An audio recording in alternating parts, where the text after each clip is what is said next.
Do I really need to stage my house in order for it to sell?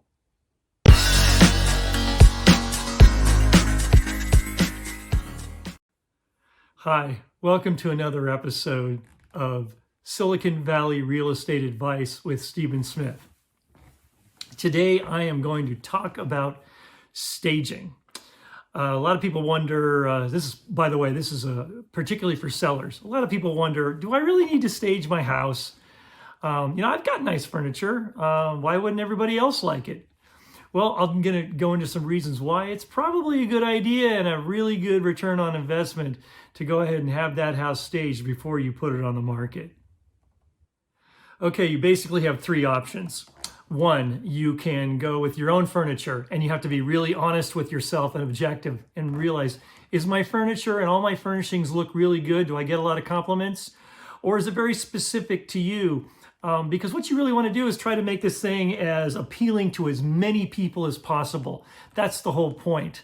So if your stuff is old and dated or dirty or worn out or whatever, you might want to think about that before you put your house on the market.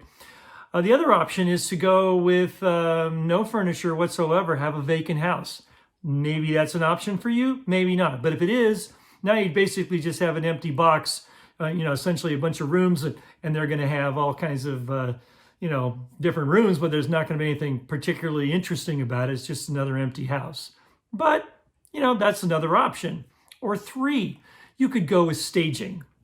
Staging is going to cost a few bucks, but it's a really good return on investment.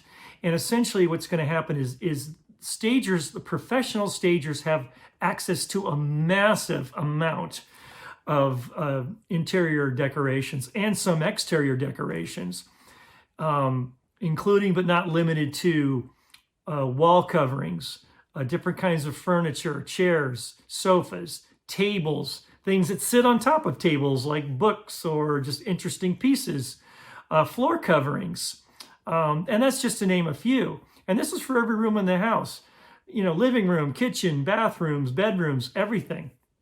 And then outside, do you have a decent yard? You want to have them stage it? Well, they can set it up. They can make it look extremely inviting as opposed to just an empty backyard. This is what they do. And this is why we use them. And this is why many realtors recommend their clients to go ahead and do staging. I'll talk a little bit more as to, the costs involved around that versus not. So what are the costs? Well, it really depends on your house and how big it is. If you have a smaller home, let's just say right around 1,200 square feet, it's not going to be that expensive. You might spend $2,000, $3,000 depending on how much staging you put in there. On the other hand, if you've got a really big, expensive home, let's say it's 5,000 square feet or more, staging is going to cost you a lot more. It may be $4,000, $5,000, $6,000 depending on how many rooms you choose. Now you can get by with doing some rooms, but you definitely want to do the living room. You want to do the kitchen. You want to do the bathrooms, and you absolutely have to do the master bedroom. The other bedrooms, it's not as important. The main thing is to get the buyer to get an idea of what it would look like if it was already decorated. Okay, so why bother? Well, when buyers come in, they're going to look at a lot of different houses, and they're going to compare the ones that look like they are ready to go, meaning they're turnkey, ready to move in, versus others that look like they're going to have to do some work. If it is staged properly, they already have a ready-made vision of what that house can look like, because the stager is going to take and optimize the floor plan and use different sizes of furniture and tables, chairs, wall hangings, whatever it happens to be, to take advantage of even the most awkward floor plan. It's what they do. They're pros at doing that. So a buyer's going to look at that and they're going to say, wow, that's really cool. In fact, I see people come in just to check out staging in houses that are open just to get some ideas. Or they're going to go into a house and maybe it has older furniture and it's going to look maybe not so good, and it's going to tarnish the image of the house potentially. Again, you've got to be objective about your own furniture. Does it really muster up? Is it good enough that you're putting your best foot forward?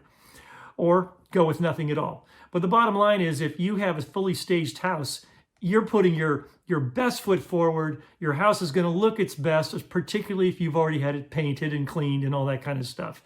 The return on investment is very dramatic. You can spend a few $1,000s for staging and then have it come back in many more fold than that, 2, 3, who knows how much more. In this market, in spring of 2022, people are getting crazy money. So you want to be able to look better than your competitors. And the better you look, the quicker it's going to sell, the more money you're going to get.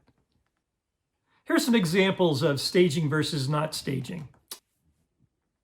Okay, here's a house that just has existing furniture, just average furniture. People, you use it every day. It's used. Usually it's a few years old. Very few people have brand new furniture. Most of the time they've had it for a while. So here's another example. Now, here's an example of a house that's been staged. It's been optimized. It's got current looking furnishings. It is the best it can look. And it's going to stand out against other potential competitors that are on the market that don't have staging. So if you really want to get the most money for your house, it's worth it to invest a couple of bucks in staging. That wraps it up for another episode of Real Estate with Stephen Smith. But if you like what you hear in these episodes, please like this video, subscribe, share it with your friends. And if you have questions or comments, leave a comment down below. Also, my contact information is down below. And give me a call, send me an email. I love hearing from people. And if you're thinking of buying or selling in the Silicon Valley or even San Francisco Bay Area, reach out to me. I would love to work with you, and we'll do everything I can to make sure that you either get the highest possible price for your house or the best possible price when you go to buy.